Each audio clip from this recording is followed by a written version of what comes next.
আসসালামু আলাইকুম, চলে আসলাম বিগ বেস বিডি থেকে। Honda CRB 2007 model. এই গাড়িতে সাউন্ড সিস্টেম ইনস্টল করতেছি। এই গাড়িতে একটা প্লেয়ার দিয়েছি আমরা 5960 প্রো, আর এর সাথে আমরা একটা 360 ক্যামেরা ইনস্টল করছি, সেটা হলো নাকামাচির। আর এই স্পিকার দিয়েছি আমরা জেভিএল এর কম্পোনেন্ট স্টেডিয়াম সিরিজ 2 সেট, 4 ডোরে 4টা।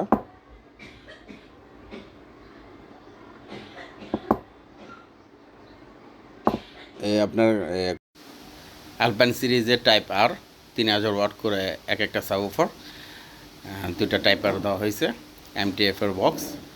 আর এর সাথে আমরা এমডিএফ এর ইউজ করেছি ভোজের 5000 ওয়াট। আর বেজের যদি ভোল্টেজের সমস্যা না হয় তার জন্য একটা ক্যাপাসিটার দিয়েছি 4 ফেডারের। চলেন দেখি সাউন্ড কোয়ালিটি কীরকম এফেক্ট।